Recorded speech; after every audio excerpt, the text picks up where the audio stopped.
You know, nah. Did you read?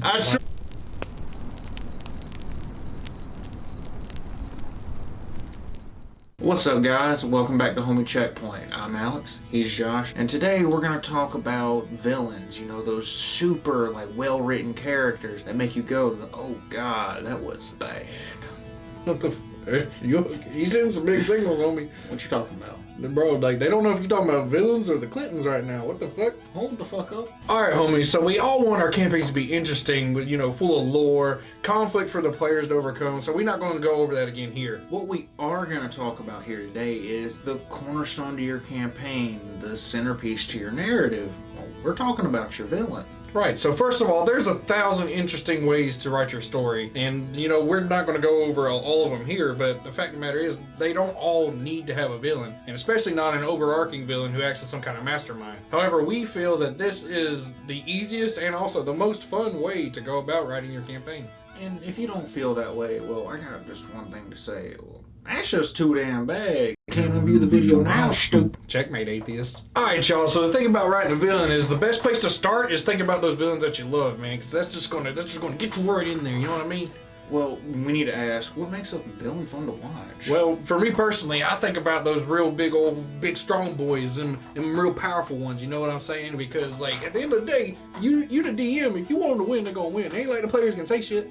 Bro, what the fuck are you talking about? What you mean? That's actually garbage advice. What?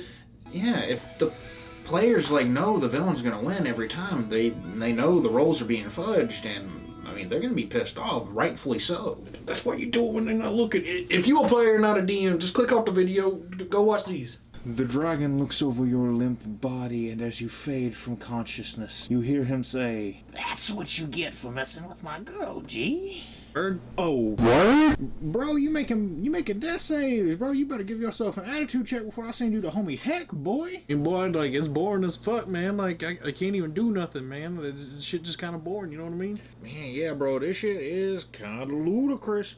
I'm tired as fuck, and man, I ain't even hit this dragon yet. Bro, y'all know I put on a good show every damn week for you guys. And this is how the fuck you repay me. Bro, I think Kathy was right, man. Y'all acting weird. I don't know if I'm about it. Man, I seem to remember when someone wanted to fuck a dragon. I personally thought that was kind of sus. But hey, man, I said fuck it. And I took time out of my busy day. Okay, look, there's 1,000 different stat blocks online, and those CRs are bullshit. They are sometimes kind of a halfway decent number to go by, and hey, if you are trying to use an original villain, you can either make your own stat block or just take a pre-existing one and just reskin it to fit your own purposes. Man, fuck all that. Just do what I said. No, please don't. Alright, fellas, so the reason a powerful villain can make for a memorable one is because they pose a threat to the players on a physical level. See, you ever seen a big motherfucker and be like, God damn, that's the same thing they gonna do when they see this dude. The thing about it is that when they go up against this dude and see they don't have a chance, they're gonna be like, damn, we got a long way to go. And that's something you want. That's just part of plot progression. It's gonna be part of the character development, and at the end of the road, they're gonna be like, damn, that was worth it. And showing what your villain is capable of early on in your campaign will not only give your characters or your players a sense of just the sheer gap between the villain and them at that moment, it'll also maybe humble some of your power gamers if you have any at your table. I'm just saying, dude, nobody hears about a power word kill and just goes, oh, that was nothing. So, okay, now we all know your villain has to be strong. You can flavor that however the fuck you want to. They just gotta be strong. But, that's really just the physical level. And, well, what about the philosophical one? Alright, homie, so, an okay villain is strong, sure. But a good villain, bro, they strong and they got some shit to say. Think about their motives. Why the fuck are they doing what they're doing? You know what I mean? Bad guys love to be on some philosophical shit. But, if your villain takes a stand for something, even if it's completely and utterly immoral, your players are gonna remember that. Captain Peabody looks to you all with a glint in his eyes. as he says, It is time, me brothers. Sloppy Joe is weak. We may finally be able to take back the TP gifted to us from our birthright. Hold up, TP, like toilet paper broke, man. The TP shortage was like a year ago, man. Why are we talking about this? shut up. It was funny. He thinks the world owes him anyway. Dingus Bingus, what are you doing?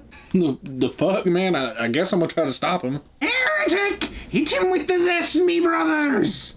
Zest, the fuck? Oh shit! Shut up, man. Pirates gotta have limes around for scurvy and shit.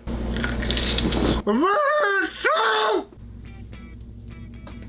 what the fuck? So yeah, powerful villains with motives. Super important to having a great villain. Also, guys, like, we kind of already touched on it, but your villain needs to be active in your story. Like, think about it in real life. It's really hard to give a shit about somebody who has no effect on you, right? Well, homie, it ain't no different in fiction.